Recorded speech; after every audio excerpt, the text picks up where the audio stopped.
Level world के दोस्तों अस्सलाम वालेकुम। आज हम बात करेंगे इंडिया में होने वाले किसानों के एहतजाज की और उसके बाद जो किसानों को बदनाम करने की कोशिश की जा रही है उसके ऊपर। एक्चुअली 2 माह तक ये किसानों का एहतजाज चलता रहा जो कि अभी भी जारी है। उसमें किसान जो है पुरअमन रहे और जब 26 जनवरी था जो कि रिपब्लिक डे था इंडिया का, तो उस दिन किसानों ने कहा जी हमने एहतजाज करना है और ट्रैक्टर मार्च करना है। तो गवर्नमेंट ने उनको रोकने की कोशिश की, लेकिन हुआ यूं कि वो अपनी बात पे कायम हो गए कि नहीं जी हमने जो है ट्रैक्टर मार्च करना ही करना है। तो गवर्नमेंट ने ये किया कि ये केस जो है वो अदालत में ले गई और अदालत में ले जाने के बाद अदालत ने ये डिसाइड किया कि किसी भी शहरी को पीसफुल प्रोटेस्ट करने की इजाजत है और गवर्नमेंट इसमें इंटरफेयर नहीं कर सकती।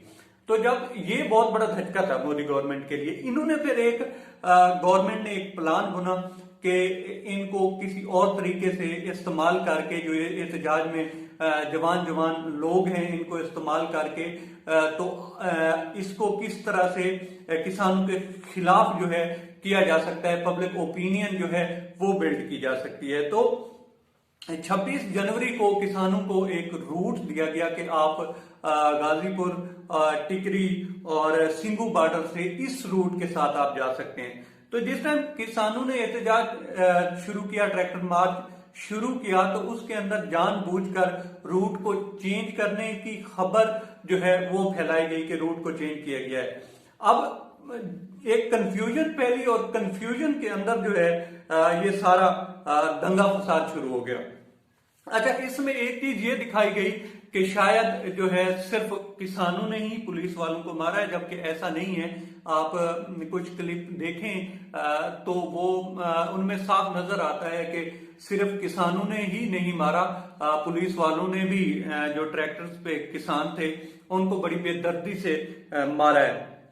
अच्छा, इसमें जो इस पूरी लड़ाई में जो है एक जो किरदार है वो बहुत ही अहम है। अच्छा, इस पूरे खेल में जो अहम किरदार है वो है दीप सिद्धू, जो कि पंजाबी एक्टर हैं और पंजाबी फिल्मों वगैरह में काम करते हैं। तो इनका बहुत अहम रोल है और इनके बारे में जो किसानों की राय है वो यही है कि ये जो है ये बीजेपी के आदमी हैं और इन्होंने भड़का कर लोगों को इस्तेमाल किया और ये जो है इनका इसमें बहुत कलीदी हाथ है। इसमें जब ये शुरू हुआ था एहतजाज तो इसमें भी ये 1-2 मरतबा आए और इन्होंने इस तरह के भड़काऊ जो है भाषण दिए ताकि इनकी पुलिस के साथ जो है झगड़ा हो जाए या किसानों को भड़काने की कोशिश की और किसानों ने इनको यहां से जो है निकल जाने को कहा, बल्कि इनको भगा दिया था यहां से। तो ये मामला इसी तरह से चलता रहा। इससे पहले भी किसानों को जो है इसके ऊपर जितने भी है योगेंद्र यादव हैं जो कि किसानों के स्पोक्समैन हैं या और भी 2-3 लोग हैं इनके, तो उनका यही कहना है कि जनाब ये जो दीप सिद्धू हैं ये पहले से ही बीजेपी के जो है स्पॉन्सर्ड आदमी हैं और इन्होंने पहले भी 1-2 मरतबा ऐसे किया है। और जो रिसेंटली इलेक्शन हुए थे उसमें इन्होंने जो है सपोर्ट किया था सन्नी देओल को और सन्नी देओल जो है बीजेपी के टिकट पे ये इलेक्शन लड़े थे। तो किसानों को पहले से ही शक है और किसानों की पहले से ही रिजर्वेशन रही है इसके ऊपर कि ये जो बंदा है ये बीजेपी का बंदा है और ये कोशिश कर रहा है किसी न किसी से तरह से भड़काने की, जिससे दंगा हो और फसाद हो और इसको गोदी मीडिया के थ्रू इस्तेमाल किया जाए किसानों के खिलाफ, जिसमें वो कामयाब भी हुए। और इस्तेमाल करके तो एक जो पब्लिक का ओपिनियन है उसको बिल्ड किया जाए और ये जो एक सिंपथी है किसानों की तरफ इसको किसी न किसी तरह से खत्म किया जाए।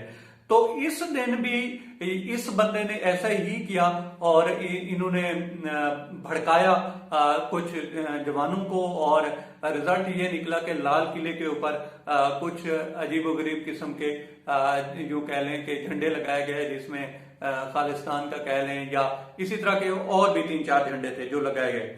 और इसमें फिर लड़ाई झगड़ा हुआ और काफी सारे मेरे ख्याल में 83 के नजदीक जो है वो पुलिस वाले जख्मी हुए। इसी तरह से किसान तो काफी तादाद में जख्मी हुए, लेकिन उनकी तरफ इस वजह से ध्यान नहीं जा रहा है क्योंकि गोदी मीडिया जो है अब सारे गोनी पुलिस के गा रहा है और ये नहीं बता रहा है कि उसमें किसानों के साथ कितना जुल्म हुआ। तो ये थी सारी गेम। इसके साथ दीप सिद्धू के साथ एक और भी खिलाड़ी हैं, लखा सिधाना है। तो इन सब ने कोशिश की कि किसी न किसी तरह से किसानों को जो है वो उकसाया जाए और वो इस तरह के कदम लें और जिसकी बेस पे मोदी गवर्नमेंट को सपोर्ट मिले और किसानों की जो है बदनामी हो। तो ये सारी गेम थी। और ये जो मार्च था वो तो काफी बड़ा था, 2 लाख का था, लेकिन इसमें 2 लाख ट्रैक्टर इसमें इस्तेमाल हुए। लेकिन इसमें असल बात यह है कि इसको मोदी गवर्नमेंट ने अपने लिए इस्तेमाल किया और इस्तेमाल करने के बाद अब जो है किसानों को थ्रेट किया जा रहा है कि आप ये जो जगह है जहां पे एहतजाज कर रहे हैं इसको छोड़ दें वरना हमें खाली करवाना आती है। तो ये पूरे जो है एक गेम हुई है किसानों के खिलाफ। और इसमें किसानों में से चूंकि किसान भी एक कोई पार्टी नहीं थी, उसमें मुख्तलिफ इलाकों से आए हुए लोग थे। तो किसी के साथ सपोर्ट थी, किसी के साथ सपोर्ट थी। तो इस चीज का ये फायदा उठाया गया और इस्तेमाल किया गया उनको। और ये थी जो असल गेम थी मोदी गवर्नमेंट की, कि कुछ लोगों को इस्तेमाल किया और कुछ गलत खबरें फैलाकर तो उस एहतजाज को जो है वायलेंस में कन्वर्ट किया गया और लोगों की मारपीट भी हुई, पुलिस वालों की भी हुई और उसमें गवर्नमेंट ने अपना फायदा उठाया।